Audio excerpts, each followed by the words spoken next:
This is the Speaking of Writers podcast. I'm Steve Richards. On this episode of the podcast, a very special guest returning to the Speaking of Writers podcast, Barb Meredith, the creative mind behind the Daisy and Friends children's book series. Her newest release, she cranks them out. Daisy and Friends Outside Our Window is a delightful early reader rhyming book that helps children discover the magic of the changing seasons simply by observing the world outside. Inspired by her years running Kids Express Learning Center and Daycare in Willington, Connecticut, Barb has turned her curriculum into timeless stories for children everywhere. We'll be touching on her journey, her inspiration, the beloved characters who fill her pages, and the wonderful causes her books support. So let's dive in. And Barb, first, welcome back to the Speaking of Writers podcast. Thank you for having me back. I always have fun on your show. Thank you. It's great to have you back. So to start off, Daisy and Friends Outside Our Window is actually the third book in your series. Can you tell us a little bit about the Daisy and Friends collection to viewers who might be new to this series? Well, my first book, Daisy and Friends, How to Stay Healthy. This is my very first one. And it's the closest to being part of the curriculum. It's not really a chapter book, but it can be read as a chapter book. It's not a book that you want to sit down and read all at once unless you're really enjoying it. And it teaches about nutrition,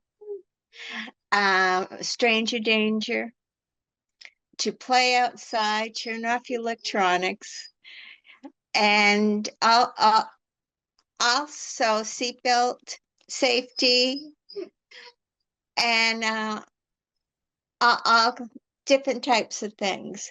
Now, this is one page of getting off the computers, and there are actual photographs of all my parents acting out the story. So that came about. It was really just to be for the daycare. I didn't think it would go anywhere. So I thought if I put some of the curriculum into a book form, that would be easy for the other teachers to follow the monthly themes. And then my husband got pancreatic cancer.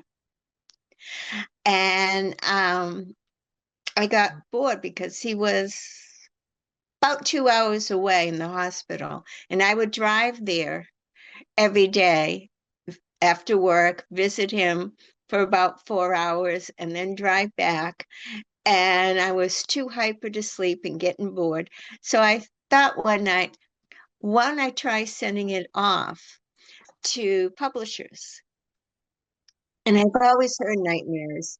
Don't even bother because you'll never get accepted, and all those other comments. And I sent it out, and 4 publishers accepted it. So what I did is I chose a publisher that at the time met my needs, where I didn't have to go out and do a lot of vendor fairs, reading at libraries, going to schools. I could take my time and be able to do that when I had time available, because I still had being a caregiver for my husband, plus running the daycare. So we had a very busy time back then. So I was very happy when I got published by strategic publishers. And I didn't want to go self-publishing then, because that was going to put a lot more responsibility on me, and I just couldn't handle much more at the time. So next book is The Outside Our Window, Daisy and Friends. And this was also part of the curriculum. We used to talk about the weather as part of circle time. And I would send the helper of the day up to the window and ask, what do you see out there? What kind of jackets do we need? What season? And then they would come and they would dress a teddy bear and put the appropriate clothing on. So, as that as the background, I started rhyming the books, and it starts off with looking outside our window. What do we see? Birds nestle together in the trees. It must be winter. So that each season it is written out and by rhyming, and it's a good book for toddlers because toddlers learn from rhymes, and for early readers. So that I know I've gotten a lot of good feedback about this book. Let's talk about the inspiration for the characters. Daisy, I know Daisy is one of your cats. Smokie, Rocky, and H-Dee. Where do the others come from? They're my dogs, or were my dogs. They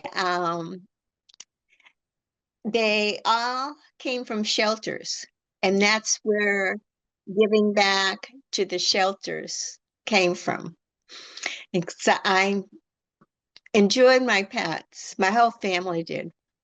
And so I decided that, well, since I'm using their original animals, I think I would give back to them and give them a portion of the proceeds, which I do. Every year I would send them a check and a copy of the newest book.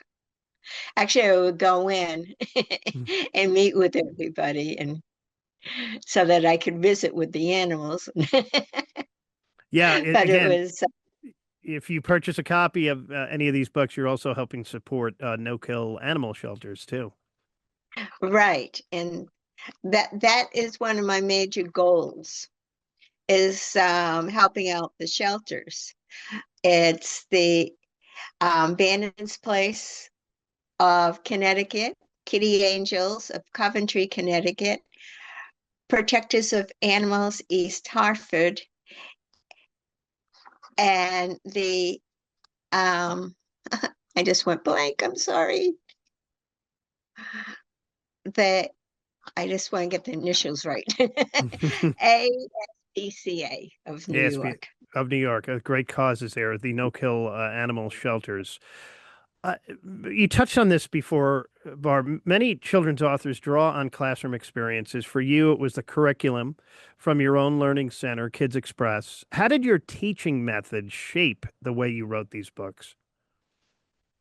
Well, I try to teach the children on their skill level, so that some kids, I would keep circle time to 20 minutes, because if a child has any learning disabilities, 20 minutes is the limit. So everyone was taught as a group. So no one was singled out. No one was said, you got to sit 5 more minutes. You can do it. It's just when the first time the child is ready to get up and move on, everyone would move on. And that's how I taught the center, by their skills. And we also had a before and after school program. And in the summers, I would write curriculum for the individual child from first grade to sixth grade. And then they would sit down together. If one child could only get within the 20 minutes their one paper, they would get one worksheet. If someone else could do 5 papers, they would get 5 papers, and they would have their individual folder with their individual work in it. So that, so I'm sorry. She's not usually here with me. She got the door open. But appropriate, for they are the characters in the book. So Yes. Barb's dog's there in the background. Well, that way everyone learned at the same, their grade level. And some were in first grade, but were still kind of like in second grade. We're in second grade learning level, then that's how I would teach them too. So everyone was individual at the daycare. This book explores the changing seasons, but it also doubles as an early reader. Was it important to you that Outside Our Window be more than just a lesson about nature? Yes, it was because I started at Kids Express. The preschoolers started learning to read when they were 3. And I find reading is extremely important. And that, so to start them off at a young age and get them ready for the school system. Because when I was in kindergarten, kindergarten was like preschool. First grade was like the kindergarten now. But now you start off in kindergarten and being expected to learn on a first grade level, even though this is your first time in the school system. So I wanted all the kids that came to me to, to be able to be on target of their goals, the school's goals. So reading, I find, is so important. And then teaching them to read, it also gives them self-esteem. It makes them feel good about themselves. That, a 3-year-old running around showing mom and dad, look, I can read these words. And they get so proud of themselves. Yes. No, yes, they do. I want to ask you about your choice of animals as the main characters. Why do you think children connect so well with animal characters who talk and act like people? Well, that's from my own observation. When my kids were younger, they used to always lean towards the shows that had the animals as the main characters. And then I noticed over the years, most of the kids were also doing that by the books that they would choose in the library or just for their own entertainment. So that's why I chose the animals and not the people, because kids relate, I think, better to animals. What is next for you in this series? Are you working on the next Daisy book? Yes, I have Daisy and Friends, Rocky's new necklace, and that is about jealousy. Uh, Smokie gets a new collar. Rocky becomes very jealous because he didn't get a new collar. He pulls the collar off of Smokie, he breaks it. So now it brings you through all the emotions of jealousy, the remorse, the forgiveness. And I tried to do that in this book. And also at the same time, let the kids know that these are natural feelings and everybody has them. So you shouldn't be ashamed of those feelings, but you should be able to correct yourself before something awful happens. So that, And then if Rocky did break the necklace, Rocky was responsible for getting a new one for Smokie.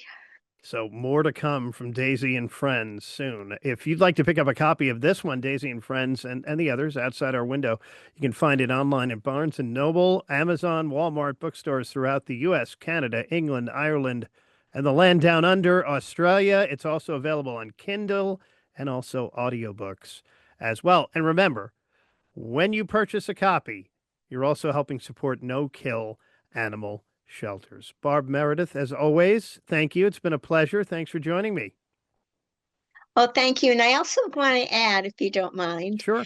Daisy and Friends Waiting for the School Bus. This is my very first book that I self-published. So I'm kind of proud of it. Yeah. And you can buy it everywhere that the other books are available All and all right. those avenues. And a new one coming too. So watch out for that as well. Thank you, Yes. Barb. And this is the Speaking of Writers podcast. Thank you for watching. I'm Steve Richards.